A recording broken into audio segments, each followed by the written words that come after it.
إن الحمد لله نحمده ونستعينه ونستغفره ونعوذ بالله من شرور أنفسنا ومن سيئات أعمالنا من يهده الله فلا مضل له ومن يضلل فلا هادي له وأشهد أن لا إله إلا الله وحده لا شريك له وأشهد أن محمدًا عبده ورسوله أما بعد فإن أصدق الحديث كتاب الله وخير الهدي هدي محمد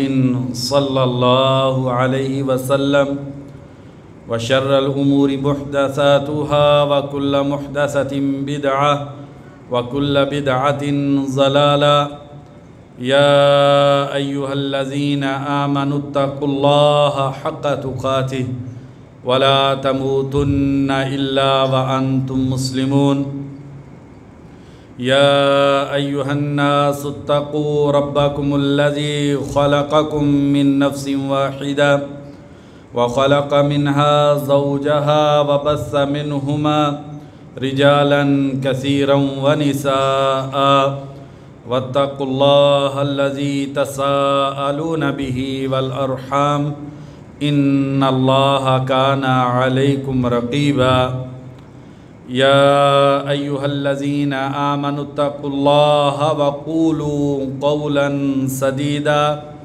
يصلح لكم أعمالكم ويغفر لكم ذنوبكم ومن يطع الله ورسوله فقد فاز فوزا عظيما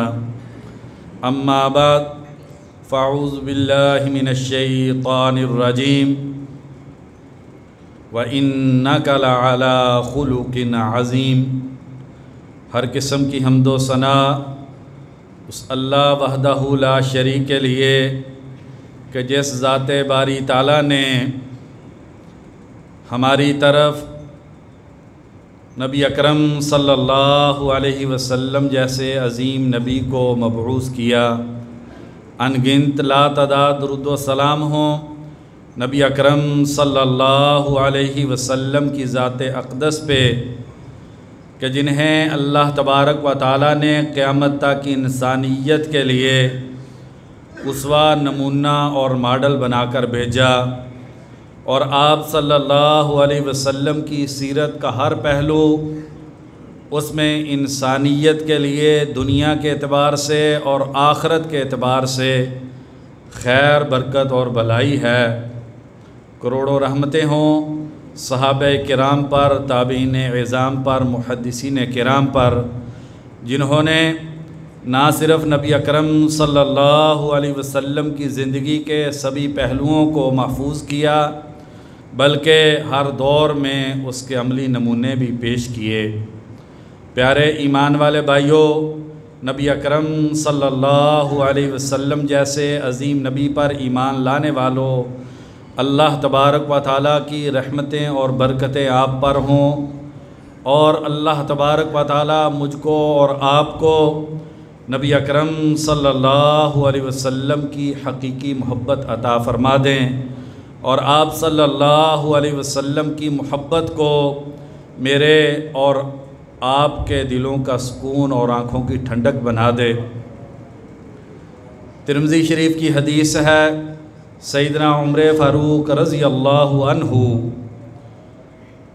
نبی اکرم صلی اللہ علیہ وسلم کے گھر تشریف لاتے ہیں۔ سیدنا انس رضی اللہ عنہ بیان کرتے ہیں کہ میں بھی نبی اکرم صلی اللہ علیہ وسلم کے گھر موجود ہوں، اور کچھ صحابہ وہ بھی نبی اکرم صلی اللہ علیہ وسلم کے گھر موجود ہیں۔ آپ صلی اللہ علیہ وسلم کھجور کی ایک چٹائی پر لیٹے ہوئے ہیں۔ آپ صلی اللہ علیہ وسلم کا ریشمی جسم اور زمین پہ بچھی ہوئی کھجور کی چٹائی، اور آپ صلی اللہ علیہ وسلم کے سر مبارک کے نیچے چمڑے کا ایک تکیہ اور اس کے اندر کھجور کی چھال۔ عمر فاروق رضی اللہ عنہ اسی کیفیت میں نبی اکرم صلی اللہ علیہ وسلم کے گھر میں داخل ہوتے ہیں۔ جب عمر فاروق رضی اللہ عنہ نبی کائنات صلی اللہ علیہ وسلم کے گھر آتے ہیں تو آپ صلی اللہ علیہ وسلم فانحرف النبی صلی اللہ علیہ وسلم، آپ صلی اللہ علیہ وسلم نے کروٹ لی ہے، عمر فاروق رضی اللہ عنہ کی طرف پلٹے ہیں۔ اس کروٹ لینے کی وجہ سے اس چٹائی سے آپ صلی اللہ علیہ وسلم کے جسم مبارک کا ایک پہلو اوپر اٹھ گیا اور ایک پہلو جو ہے وہ چٹائی پہ لگا ہوا ہے۔ عمر فاروق رضی اللہ عنہ گھوم کر آتے ہیں اور نبی کائنات صلی اللہ علیہ وسلم کے ریشمی جسم پہ چٹائی کے نشانات کو دیکھتے ہیں، اور عمر فاروق رضی اللہ عنہ بیٹھتے ہیں اور نبی اکرم صلی اللہ علیہ وسلم کے گھر کے کمرے میں اوپر نگاہ دوڑاتے ہیں اور پھر بیان کرتے ہیں کہ میں نے گھر کو ٹٹولا دیکھا اور گھر میں نگاہ دوڑائی تاکہ نبی کائنات صلی اللہ علیہ وسلم کے گھر کی کیفیت کے دیکھوں۔ آپ صلی اللہ علیہ وسلم کے گھر میں اس دنیا کا کیا ساز و سامان موجود ہے اور گھر کے اندر دنیا کی کون کون سی نعمتیں، لذتیں، آسائشیں اور راحتیں موجود ہیں، تو دیکھتے ہیں، فرماتے ہیں گھر کے اندر صرف چمڑے کے 3 ٹکڑے، یعنی کہ چمڑے کے مشکیزے، اور اس کے علاوہ گھر کے اندر کچھ نہیں ہے۔ عمر فاروق رضی اللہ عنہ بڑے ہی مضبوط اعصاب کے مالک ہیں اور اللہ تبارک و تعالیٰ نے انہیں قوت، صلابت اور مضبوطی عطا کی ہے، لیکن نبی اکرم صلی اللہ علیہ وسلم کے جسم اطہر کی جب یہ کیفیت دیکھتے ہیں کہ جسم پر چٹائی کے نشانات ہیں اور کمرہ جو کہ بڑا ہی تنگ کمرہ ہے، کتنا بڑا گھر تھا میرے اور آپ کے پیارے نبی اکرم صلی اللہ علیہ وسلم کا۔ سیداتنا عائشہ رضی اللہ عنہ بیان کرتی ہے کہ نبی اکرم صلی اللہ علیہ وسلم جب تہجد کی نماز پڑھتے، میں آپ کے سامنے لیٹی ہوئی ہوتی،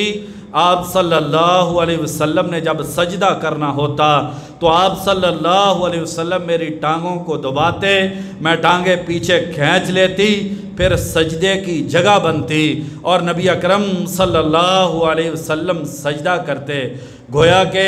نبی کائنات صلی اللہ علیہ وسلم کا جو اندر گھر والا کمرہ ہے اس کی وسعت، چوڑائی اتنی ہے کہ اس میں صرف 2 آدمی بمشکل لیٹ سکتے ہیں، اور نبی اکرم صلی اللہ علیہ وسلم کی اس عظیم بیوی سیداتنا عائشہ رضی اللہ عنہا کا صحن، گھر کا جو صحن ہے وہ کتنا بڑا ہے، اس کے اندر صرف 3 قبریں بن پائی ہیں، اس کے علاوہ اس میں کوئی جگہ اور نہیں بچی۔ گھر کا اندر کا کمرہ 2 آدمیوں کو لیٹنے کے برابر، اور جو گھر کا صحن ہے وہ 3 یا 4 آدمیوں کے لیٹنے کی مقدار ہے۔ نبی کائنات صلی اللہ علیہ وسلم جو اس کائنات میں انبیاء کے سردار ہیں، جن کے کہنے سے جنت کا دروازہ کھلنا ہے، جن کے ہاتھ میں کل قیامت کے دن اللہ کی حمد اور تعریف کا جھنڈا ہوگا، وہ عظیم ذات جو اللہ کے عرش کے سامنے سجدہ کر کے اللہ تبارک و تعالیٰ کے دربار میں سفارش کریں گے۔ نبی کائنات صلی اللہ علیہ وسلم کے گھر کا اندر والا کمرہ 2 آدمیوں کے لیٹنے کی جگہ اور باہر کا صحن 3 یا 4 آدمیوں کو لیٹنے کی جگہ۔ عمر فاروق رضی اللہ عنہ نبی اکرم صلی اللہ علیہ وسلم کے گھر میں داخل ہوئے ہیں، اس کیفیت کو دیکھا ہے، جسم پہ چٹائی کے نشانات ہیں، پورے گھر کے اندر چمڑے کے 3 ٹکڑے ہیں۔ عمر فاروق رضی اللہ عنہ نے جب نبی اکرم صلی اللہ علیہ وسلم کے جسم اطہر اور گھر کی اس کیفیت کو دیکھا تو آنکھوں سے آنسو جاری ہو گئے۔ نبی کائنات صلی اللہ علیہ وسلم نے دیکھا کہ میرا عظیم صحابی عمر فاروق رضی اللہ عنہ رو رہے ہیں۔ آپ صلی اللہ علیہ وسلم عمر فاروق رضی اللہ عنہ سے پوچھتے ہیں، ما یبکی کا، عمر آنکھوں سے آنسو کیسے، کیا دکھ ہے جس کی وجہ سے رو رہے ہیں؟ کہا اللہ کے نبی آپ اللہ کے نبی، اس کائنات میں آپ سب سے افضل و اعلیٰ اور برتر، آپ کے گھر کی یہ کیفیت ہے اور کیسر و کسرا سونے اور چاندی کے برتن میں کھاتے ہیں۔ ترمذی شریف کی حدیث ہے، نبی کائنات صلی اللہ علیہ وسلم نے جب عمر فاروق رضی اللہ عنہ کی زبان سے ان کلمات کو سنا، آپ صلی اللہ علیہ وسلم اٹھ کر بیٹھ گئے۔ آپ صلی اللہ علیہ وسلم کے چہرے کا رنگ تبدیل ہو گیا۔ آپ صلی اللہ علیہ وسلم سخت لہجے میں عمر فاروق رضی اللہ عنہ کو مخاطب کر کے فرماتے ہیں، اوا فی شک یبن الخطابی، اے عمر تجھے اس دین کی حقانیت کے بارے میں شک ہے کہ تیری آج نگاہ اس دنیا کے ساز و سامان پہ چلی گئی، اور اللہ تبارک و تعالیٰ نے جو اس دین کی نصرت، اس کی عظمت، اس کی بلندی، اور اللہ تبارک و تعالیٰ نے اس کی بدولت آخرت میں مومنین کے لیے جو نعمتوں کا وعدہ کیا ہے، کیا عمر تجھے آج اسلام کی حقانیت میں شک ہو گئی ہے کہ دنیا کے بارے میں تو سوچنے لگا ہے؟ یہ چیزیں کیسر و کسرا کے لیے، دنیا کے دل دادا لوگوں کے لیے جن کی زندگی کا مقصد صرف دنیا ہے، عمر یہ ان کے لیے اس دنیا میں ہے اور یہ ہمارے لیے آخرت میں ہے۔ نبی اکرم صلی اللہ علیہ وسلم کی سیرت کا ایک عظیم پہلو وہ آپ صلی اللہ علیہ وسلم کی زہد والی زندگی ہے۔ آپ صلی اللہ علیہ وسلم کا اس دنیا سے محبت نہ کرنا ہے، اور آپ صلی اللہ علیہ وسلم کی سیرت کا ایک عظیم پہلو اللہ تبارک و تعالیٰ کی رضا کے لیے اس دنیا کی زندگی کو تج کر کے آخرت کے لیے محنت اور کوشش کرنا ہے۔ سیدنا برا بن عازب رضی اللہ عنہ بیان کرتے ہیں، ابو داؤد شریف کی حدیث ہے، نبی کائنات صلی اللہ علیہ وسلم ایک دن اپنے گھر سے نکلے ہیں، مدینہ المنورہ کی گلیاں ہیں، نبی اکرم صلی اللہ علیہ وسلم صحابہ کے ساتھ چل کر جا رہے ہیں، تھوڑا سا آگے گئے، آپ صلی اللہ علیہ وسلم کی نگاہ ایک اونچے گھر پہ پڑی ہے، گھر دوسرے گھروں سے بڑا ہے۔ نبی کائنات صلی اللہ علیہ وسلم پوچھتے ہیں، صحابہ یہ گھر کس کا ہے؟ صحابہ کہتے ہیں، اللہ کے نبی یہ فلاں انصاری کا گھر ہے۔ آپ صلی اللہ علیہ وسلم کے چہرے کا رنگ بدل جاتا ہے، آپ صلی اللہ علیہ وسلم وہیں سے واپس پلٹتے ہیں، واپس آ جاتے ہیں، کچھ وقت گزرتا ہے، کچھ دنوں کے بعد وہ انصاری نبی اکرم صلی اللہ علیہ وسلم کی خدمت میں حاضر ہوتا ہے، آ کے آپ صلی اللہ علیہ وسلم کے دائیں طرف سے سلام کہتا ہے۔ آپ صلی اللہ علیہ وسلم اپنے رخ زیبا کو بائیں طرف پھیر لیتے ہیں، صحابی تڑپ جاتا ہے، کیونکہ بھائیو صحابہ کی کل کائنات نبی اکرم صلی اللہ علیہ وسلم کی محبت تھی۔ ان کے لیے اس دنیا میں اگر کچھ تھا تو وہ نبی اکرم صلی اللہ علیہ وسلم کی محبت تھی۔ بڑے پریشان ہوئے، گھوم کے بائیں طرف سے آئے، پھر سلام کہا، نبی اکرم صلی اللہ علیہ وسلم نے پھر اپنے رخ انور کو پھیر لیا۔ صحابی بہت پریشان ہے، چہرے کا رنگ بدل گیا، کسی صحابی کو مخاطب کر کے کہتا ہے کہ میں نے کیا جرم کیا ہے، میری کون سی غلطی ہے جس کی وجہ سے نبی اکرم صلی اللہ علیہ وسلم میں جدھر جاتا ہوں آپ رخ پھیر لیتے ہیں۔ صحابہ نے کہا ہمارے علم میں کوئی خاص بات نہیں ہے، ایک دن نبی اکرم صلی اللہ علیہ وسلم نکلے تھے، تیرا اونچا گھر دیکھا تھا، پوچھا تھا یہ گھر کس کا ہے، ہم نے تیرا نام لے کر بتلایا یہ فلاں انصاری کا گھر ہے۔ آپ صلی اللہ علیہ وسلم کے چہرے کا رنگ اتر گیا تھا، آپ رستے سے واپس پلٹ آئے تھے۔ انصاری باہر نکلتا ہے، انصاری اپنے گھر جاتا ہے، ابو داؤد شریف کی حدیث ہے، انصاری اپنے اس گھر کو جا کے اپنے ہاتھوں سے گرا دیتا ہے۔ نبی کائنات صلی اللہ علیہ وسلم صحابہ سے پوچھتے ہیں صحابہ انصاری نے کیا کیا؟ صحابہ کہتے ہیں اللہ کے نبی اس انصاری نے اپنے گھر کو گرا دیا۔ فَسُرَّ النَّبِيُّ صلی اللہ علیہ وسلم، آپ کے چہرے پہ خوشی کی لہر آ جاتی ہے۔ اور آپ صلی اللہ علیہ وسلم فرماتے ہیں انسان اس دنیا میں جو خرچ کرتا ہے، ایمان والا، اسلام والا اس دنیا میں جو خرچ کرتا ہے، وہ سارے خرچ کرنے پہ اسے اجر ملتا ہے سوائے اپنے اس پیسے کو جو گارے اور مٹی میں لگا دیتا ہے۔ محدثین نے اس حدیث کی شرح میں یہ بات لکھی ہے کہ اچھا گھر بنانا یہ انسان کے لیے جائز ہے، لیکن سادہ گھر بنانا یہ انسان کے لیے افضل ہے۔ یہ نبی اکرم صلی اللہ علیہ وسلم اور آپ کے عظیم صحابہ کی سنت ہے، اور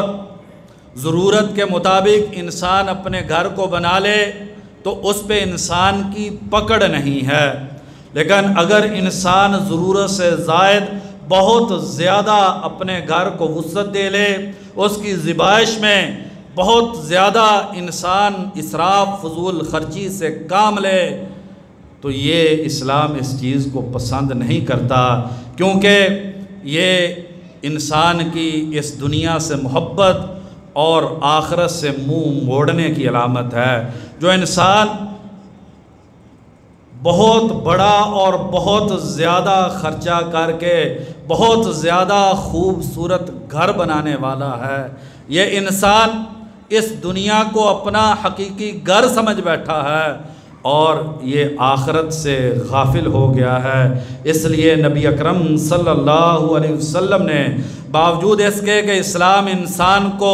اچھا صاف ستھرا کھلا گھر بنانے کی اجازت دیتا ہے، لیکن نبی اکرم صلی اللہ علیہ وسلم نے اپنے لیے اور اپنے صحابہ کے لیے ایمان کا اعلیٰ درجہ جو ہے اس کو پسند کیا ہے۔ ایمان کے مضبوطی اور سلامتی کے لیے نبی اکرم صلی اللہ علیہ وسلم نے خود بھی زہد والی زندگی اور صحابہ کو بھی اسی بات کی تلقین کی ہے۔ سیدنا جابر بن عبداللہ رضی اللہ عنہما بیان کرتے ہیں، مسلم شریف کی حدیث ہے، نبی اکرم صلی اللہ علیہ وسلم نے فرمایا الفراش للرجل، گھر میں ایک بستر آدمی کا اپنا ہونا چاہیے، والفراش لأہلہ، اور بستر بیوی اور بچوں کے لیے ہونا چاہیے، والفراش للضیف، اور بستر مہمان کے لیے ہونا چاہیے، والرابع للشیطان، اور اس کے بعد اگر کوئی اضافی بستر گھر میں ہے تو وہ شیطان کے لیے گھر میں رکھا گیا۔ اگر گھر کے اندر کچھ ایسے بستر ہیں جو سال ہا سال انسان کے استعمال میں نہیں آ رہے، ہر کوئی اندازہ ہوتا ہے کہ میرے گھر میں کس قدر مہمان آئیں گے، تو بستر انسان کے لیے، انسان کے بیوی بچوں کے لیے اور انسان کے مہمانوں کے لیے، اور وہ بستر جو سال ہا سال تک پیٹیوں کی نظر ہو کر پڑے ہوئے ہیں اور کبھی استعمال میں نہیں آئے، تو وہ بستر جو ہیں وہ شیطان کے لیے، وہ جو خوبصورت رضائیاں بنائی گئی ہیں وہ شیطان کے لیے بنائی گئی ہیں اور وہ انسان کے لیے نقصان دہ ہیں۔ گویا کہ دنیا کی زینت کو بہت زیادہ اختیار کرنا نبی اکرم صلی اللہ علیہ وسلم کی سنت اور سیرت اس کے خلاف ہے۔ آپ صلی اللہ علیہ وسلم، سیدنا ابو ہریرہ رضی اللہ عنہ بیان کرتے ہیں، بخاری اور مسلم کی حدیث ہے، آپ صلی اللہ علیہ وسلم ایک دعا کیا کرتے تھے، اللہم اجعل رزق آل محمد کفافا، یا اللہ مجھ کو اور میری نسل کو صرف اتنی روزی دینا جس سے زندگی بچ جائے، کھانے میں روزی میں یا اللہ بہت زیادہ وسعت عطا نہ کرنا۔ کیونکہ بخاری شریف کی حدیث ہے، نبی اکرم صلی اللہ علیہ وسلم نے فرمایا انی لا اخشی علیکم الفقر، صحابہ مجھے غربت کا ڈر نہیں ہے، غربت تمہارا نقصان نہیں کرے گی، ولیکن اخشی علیکم ان تفتح علیکم الدنیا فتنافسوا فیہا، لیکن صحابہ اس بات کا ڈر ہے دنیا کی وسعت آ جائے گی اور اس دنیا کی رنگینی میں تم کھو جاؤ گے، تو ایمان جو ہے وہ تمہارا کمزور پڑ جائے گا۔ سیدنا ابو سعید خدری رضی اللہ عنہ بیان کرتے ہیں، بخاری شریف کی حدیث ہے، نبی اکرم صلی اللہ علیہ وسلم صحابہ کو مخاطب کر کے فرماتے ہیں، ان الدنیا حلوۃ خضرہ، صحابہ یاد رکھنا یہ دنیا بہت خوبصورت ہے، اس کے اندر بڑی رنگینی ہے، رعنائی ہے، اس میں لذتیں ہیں، اس میں آسائشیں ہیں، یہ دل کو بھانے والی ہے، یہ آنکھوں کو کھیرا کرنے والی ہے، یہ انسان کو زندگی کے مقصد سے موڑ دینے والی ہے، یہ انسان کو اپنی محبت میں ایسے گرفتار کرتی ہے کہ انسان اپنی زندگی کے مقصد کو بھول جاتا ہے۔ یہ دنیا اتنی خوبصورت دل لبھانے والی ہے کہ انسان اس کے دام فریب سے میں جب گرفتار ہوتا ہے تو پھر انسان کو دنیا کے علاوہ کچھ نظر نہیں آتا۔ ان الدنیا حلوۃ خضرہ، صحابہ یہ دنیا خوبصورت بھی بہت ہے، صحابہ یہ دنیا میٹھی بھی بہت ہے، اس کی لذت بہت ہے۔ پھر فرمایا وَإِنَّ اللَّهَ مُسْتَخْلِفُكُمْ فِيهَا، اللہ تبارک و تعالی دنیا میں تمہیں زندگی عطا کریں گے، فینظر، پھر اللہ دیکھیں گے، ماذا تعملون، تم کیا عمل کرتے ہو، کیا تمہاری صبح سے لے کے شام تک کی زندگی کا مقصد دنیا بن جاتا ہے؟ صبح اٹھتا ہے دنیا کی فکر لے کر، دن پورا گزارا ہے دنیا کی فکر میں، اور رات کو بستر پہ سوتا ہے تو دنیا کی فکر ہے۔ اللہ تبارک و تعالیٰ نے پھولوں جیسی اولاد کی نعمت سے نوازا ہے، اس کے بارے میں اگر کوئی ڈر اور خوف ہے تو ان کی دنیا کا ہے۔ فَيَنْظُرُ مَاذَا تَعْمَلُونَ، اللہ تبارک و تعالیٰ اس دنیا کے ذریعے تمہیں آزما کے دیکھنا چاہتے ہیں کہ تم کیسے عمل کرتے ہو، صبح اٹھتے ہو اللہ کا ڈر اور خوف اور آخرت کی فکر لے کے اٹھتے ہو، یا کہ دنیا کی محبت اس کو دل میں لے کے آنکھ کھولتے ہو؟ جو دن پورا گزرتا ہے، رات کے جو لمحات گزرتے ہیں، ساری زندگی پڑھنے پڑھانے کا مقصد وہ دنیا ہے یا کہ آخرت ہے؟ فَاتَّقُوا الدُّنْيَا وَاتَّقُوا النِّسَاءَ، لوگوں دنیا سے اور عورتوں سے بچ جانا، یہ وہ فتنے ہیں، یہ وہ دو آزمائشیں ہیں جو تمہارے پاؤں کو جکڑ کر تمہیں اللہ تبارک و تعالیٰ کے رستے سے ہٹا دیں گے۔ یہ دنیا اور یہ عورتیں، ان کی محبت میں گرفتار ہو کر تم اللہ تبارک و تعالیٰ کی طرف جانے کی بجائے اپنی زندگی کے مقصد کے رستے سے اتر کر تباہی و بربادی کے رستے پہ چل پڑو گے۔ لہٰذا فَاتَّقُوا الدُّنْيَا وَاتَّقُوا النِّسَاءَ، لہٰذا عورتوں سے بھی بچ جانا اور دنیا سے بھی بچ جانا۔ نبی اکرم صلی اللہ علیہ وسلم کا کھانا کیسا تھا؟ آپ صلی اللہ علیہ وسلم اس دنیا میں کیسے کھانے کو ترجیح دیتے تھے؟ آپ کے گھر میں کیا پکتا تھا؟ سیدنا عروہ رحمہ اللہ بیان کرتے ہیں کہ میری خالہ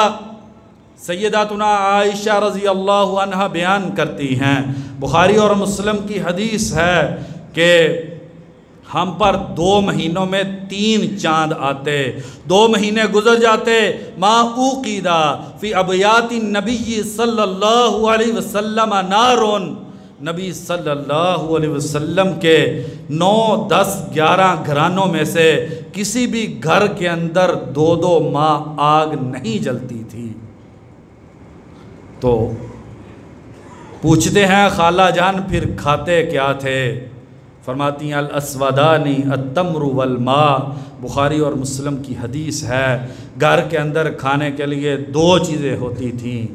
ایک پانی اور ایک کھجور۔ یہ نبی اکرم صلی اللہ علیہ وسلم کے گھر کے کھانے کی کیفیت ہے۔ سیداتنا عائشہ رضی اللہ عنہ بیان کرتی ہیں، بخاری شریف کی حدیث ہے کہ 3 راتیں نبی اکرم صلی اللہ علیہ وسلم نے مسلسل کھانا کھا کر آپ صلی اللہ علیہ وسلم سوئے ہوں، تو ایسا نہیں ہوا، کبھی بھی ایسا نہیں زندگی میں ہوا کہ 3 راتیں مسلسل نبی اکرم صلی اللہ علیہ وسلم کھانا کھا کر سوئے ہوں، بلکہ ایک دوسری روایت میں کہ کوئی بھی ایسے نہیں ہوا کہ ایک دن میں نبی اکرم صلی اللہ علیہ وسلم نے 2 مرتبہ پیٹ بھر کر کھانا کھایا ہو۔ سہل بن سعد رضی اللہ عنہ بیان کرتے ہیں، بخاری شریف کی حدیث ہے کہ نبی اکرم صلی اللہ علیہ وسلم نے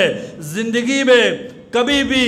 گندم کے چھنے ہوئے آٹے کی خوبصورت بہترین روٹی جو ہے وہ آپ صلی اللہ علیہ وسلم نے نہیں کھائی۔ آپ صلی اللہ علیہ وسلم کی روٹی جو کی ہوتی تھی، اور نبی اکرم صلی اللہ علیہ وسلم نے خود ہی اپنی امت کو تعلیم دیتے ہوئے فرمایا، ما مالا ابن آدم ویاءً شرًا من بطنہ،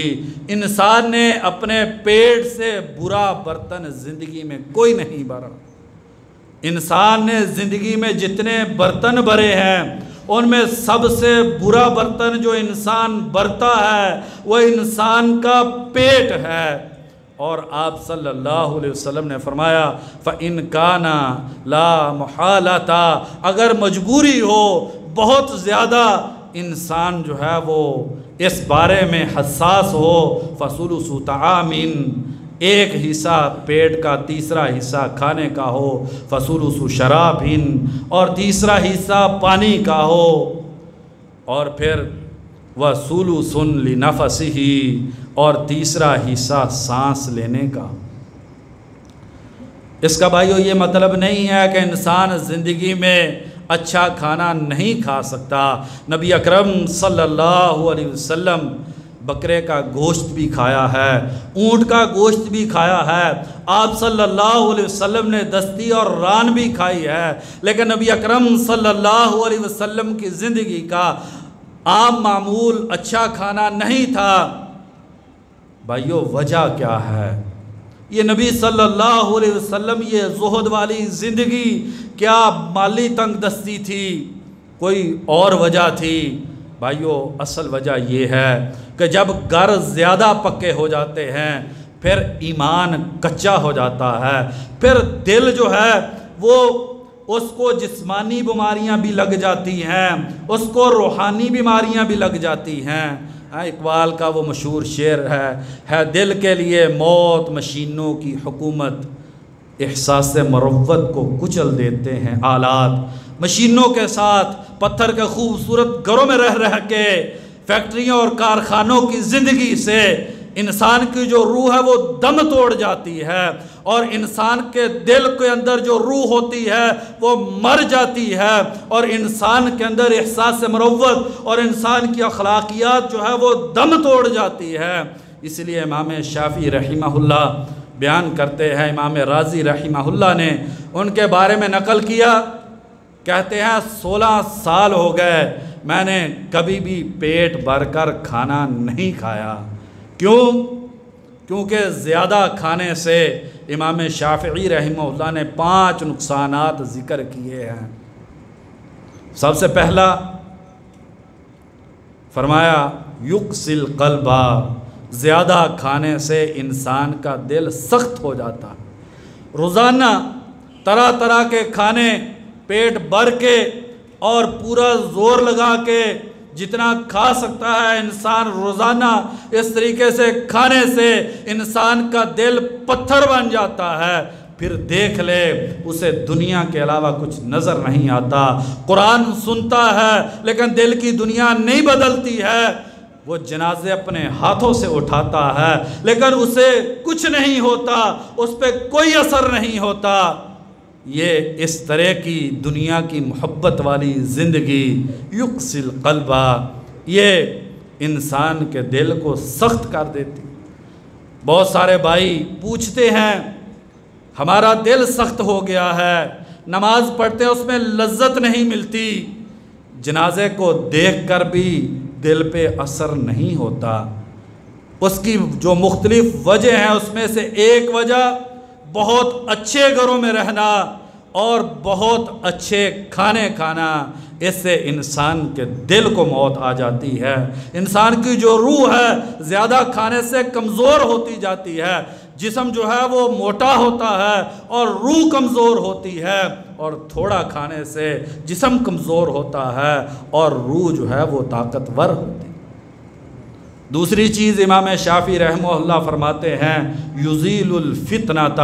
انسان کی ذہانت کمزور پڑ جاتی ہے، انسان کا حافظہ جو ہے وہ متاثر ہوتا ہے، اس سے انسان کی جو ذہنی صلاحیتیں ہیں وہ دب جاتی ہیں، کمزور ہو جاتی ہیں۔ وَيُسْقِلُ الْبَدَنَ، جسم کے اندر سستی آ جاتی ہے، کاہلی وہ انسان کی زندگی کا حصہ بن جاتی ہے، سست، صبح اٹھا سست، دن میں ہے سست، سارا وقت جو ہے وہ سستی کے ساتھ انسان گزارتا ہے۔ اور فرماتے ہیں وَيُضْعِفُ عَنِ الْعِبَادَةِ، چوتھی خرابی زیادہ کھانے سے یہ آتی ہے کہ انسان اللہ کی عبادت میں کمزور ہو جاتا ہے۔ صحابہ کرام دیکھیں کس طرح کی غربت والی،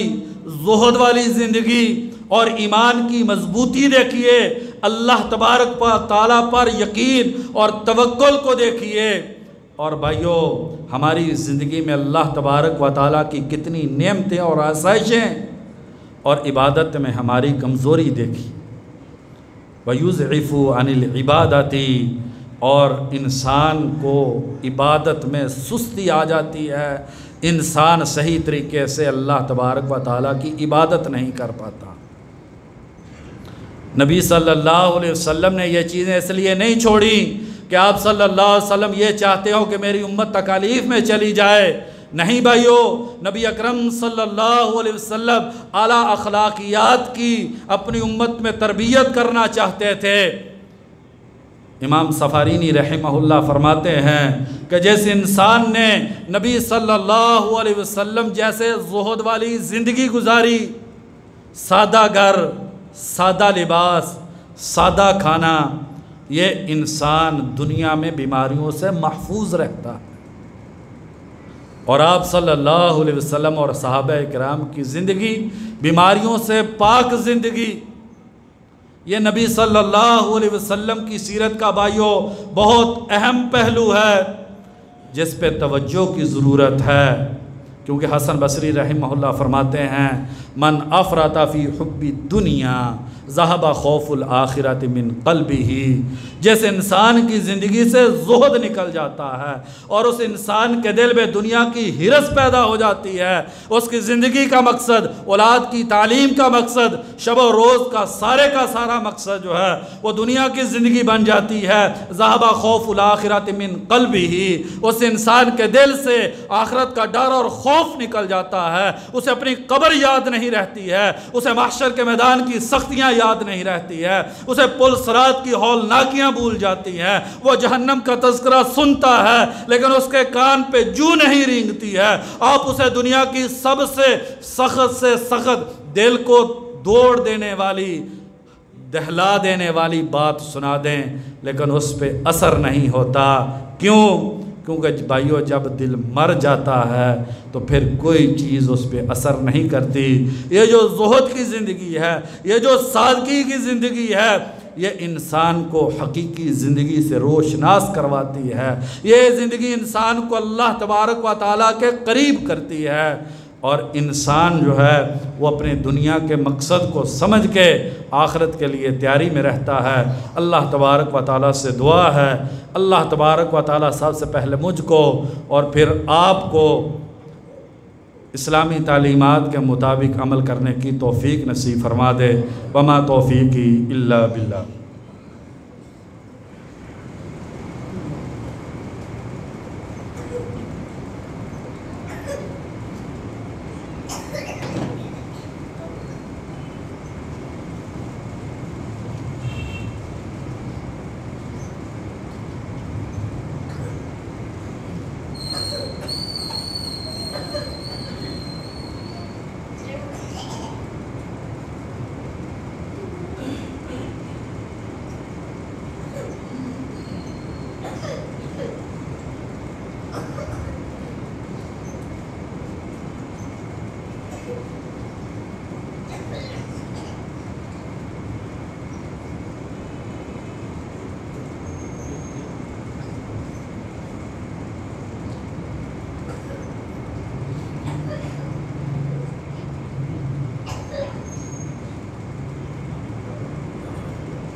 ان الحمد للہ نحمدہ ونستعینہ ونستغفرہ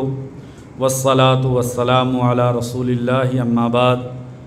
نبی کائنات صلی اللہ علیہ وسلم نے فرمایا، جس انسان نے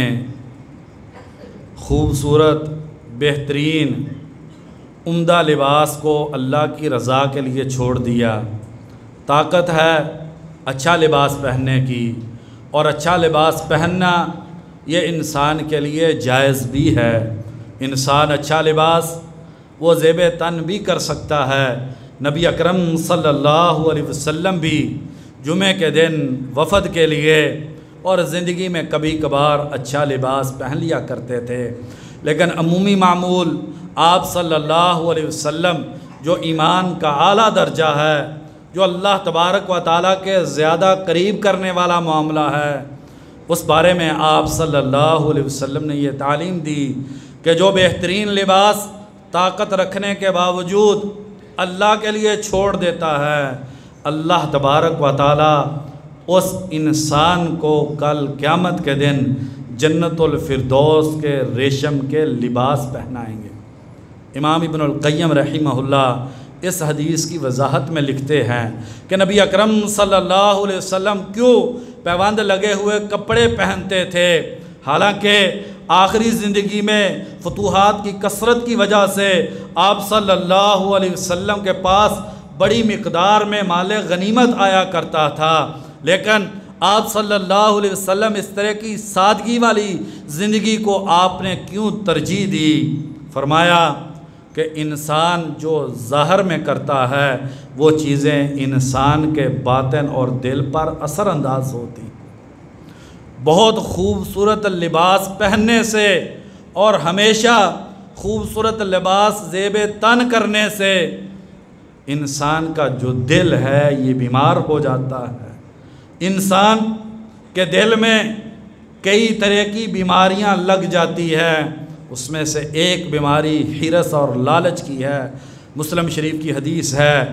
حکیم بن حزام رضی اللہ عنہ نبی اکرم صلی اللہ علیہ وسلم کے پاس آئے، مانگا، آپ صلی اللہ علیہ وسلم نے دے دیا، پھر سوال کیا، آپ صلی اللہ علیہ وسلم نے پھر دے دیا، پھر سوال کیا، آپ صلی اللہ علیہ وسلم نے پھر دے دیا۔ جب حکیم بن حزام رضی اللہ عنہ پلٹنے لگے تو نبی اکرم صلی اللہ علیہ وسلم نے فرمایا، من اخذ الدنیا، جس انسان اس دنیا اور مال کو دل کے لالچ سے حاصل کرنے کی کوشش کی، لم یبارک لہ فیہا، اس انسان کی دنیا بے برکتی ہو جاتی ہے۔ اور جس نے اس دنیا کا مال اس کے پاس آ گیا، نعمتیں اور آسائشیں اس کے پاس آئیں، لیکن اس کے دل میں لالچ اور حرص نہیں ہے، اس دنیا کی بہت زیادہ محبت اور اس کے بارے میں بہت تڑپ نہیں ہے، یبارک لہ فیہ، تو اس دنیا میں اس کے لیے برکت ڈال دی جاتی، اس کی زندگی میں اللہ تبارک و تعالیٰ برکت عطا کر دیتے ہیں۔ اور امام نووی رحمہ اللہ فرماتے ہیں، اگر انسان نے اپنی زندگی میں برکت دیکھنی ہو تو دیکھ لے، اگر نعمت استعمال کرنے سے عبادت کی توفیق زیادہ مل جائے، پہلے کاروبار تھوڑا تھا پھر بڑھ گیا تو انسان بھی عبادت میں ساتھ ہی بڑھ گیا، تو یہ برکت والی روزی ہے۔ اور اگر عبادت کی توفیق کم ہونی شروع ہو جائے تو سمجھ لینا چاہیے کہ روزی بے برکت والی ہے۔ دوسری نشانی علماء کرام کہتے ہیں کہ اگر انسان کی اولاد میں نیکی اور تقوی ہو تو سمجھنا چاہیے کہ روزی برکت والی ہے، اور اگر انسان کی اولاد میں نیکی اور تقوی نہیں ہے، اولاد ماں باپ کی نافرمان ہے، تو اس کا ایک بڑا سبب یہ ہے کہ یہ انسان دنیا کا لالچی اور حریص ہے، اس کی کل کائنات دنیا کی زندگی ہے، اس نے دنیا کو اپنی زندگی کا مقصد بنا لیا اور پیسے کے پیچھے دوڑتے دوڑتے نیکی اور تقوی جو ہے وہ اس کی زندگی سے نکل گیا، اولاد نافرمان ہو جاتی ہے۔ آئیے بھائیو، نبی اکرم صلی اللہ علیہ وسلم کی سیرت کے جہاں دیگر پہلو ہم سننا پسند کرتے ہیں اور کوشش کرتے ہیں کہ اس کے مطابق اپنی زندگی کو ڈھالیں، یہ زہد والا، یہ دنیا سے بے رغبتی والا آپ صلی اللہ علیہ وسلم کی سیرت کا پہلو یہ بھی ہمارے لیے اسی طریقے سے نمونہ اور اسوہ ہے، ہم اس کو اپنائیں۔ اللہ تبارک و تعالیٰ سے دعا ہے اللہ تبارک و تعالیٰ مجھ کو اور آپ کو نبی اکرم صلی اللہ علیہ وسلم سے حقیقی محبت کرنے کی توفیق نصیب فرما دے۔ یا اللہ ہمیں نبی اکرم صلی اللہ علیہ وسلم کی سنت اور سیرت کے مطابق اپنے بچوں کی، بیوی کی، اپنے دوست احباب کی یا اللہ تربیت کرنے کی ہمیں توفیق نصیب فرما دے۔ یا اللہ آپ صلی اللہ علیہ وسلم کی محبت کو ہمارے دلوں کا سکون اور ہماری آنکھوں کی ٹھنڈک بنا دے۔ یا اللہ جیسے نبی اکرم صلی اللہ علیہ وسلم ہم سے محبت کرتے گئے ہیں، ہمارے لیے تڑپتے گئے ہیں، ہمیں بھی نبی اکرم صلی اللہ علیہ وسلم کی حقیقی محبت عطا فرما دے۔ یا اللہ آپ کی سنت اور سیرت کے مطابق ہمیں زندگی گزارنے کی توفیق نصیب فرما دے۔ یا اللہ کل قیامت کے دن نبی اکرم صلی اللہ علیہ وسلم کے دست مبارک سے حوض کوثر کا پانی پینے کی سعادت نصیب فرما دے۔ یا اللہ آپ صلی اللہ علیہ وسلم کی صحبت و رفاقت میں جنت الفردوس میں جانے کی سعادت نصیب فرما دے۔ یا اللہ جو بیمار ہے اپنی رحمت سے شفائے کاملہ عاجلہ نصیب فرما دے۔ یا اللہ جو مقروض ہے اپنی رحمت سے قرض ادا فرما دے۔ یا اللہ جو مالی تنگ دستی کا شکار ہے یا اللہ حلال کی بابرکت وسیع روزی نصیب فرما دے۔ یا اللہ بھائیوں کے دل میں جو بھی نیک تمنا ہے یا اللہ تو علیم ہے، یا اللہ بھائیوں کے دلوں کی نیک تمناؤں کو پوری فرما دے۔ یا اللہ دنیا اور آخرت کی سعادت اور برکت عطا فرما دے۔ یا اللہ ایک بھائی نے مکان کے لیے دعا کا کہا ہے، یا اللہ اس کو بھی اور جن کے پاس گھر نہیں ہیں یا اللہ انہیں گھر عطا فرما دے، ان دنیا اور آخرت کی سعادتیں اور برکتیں نصیب فرما دے۔ سبحان ربک رب العزت عما یصفون وسلام علی المرسلین والحمد للہ رب العالمین۔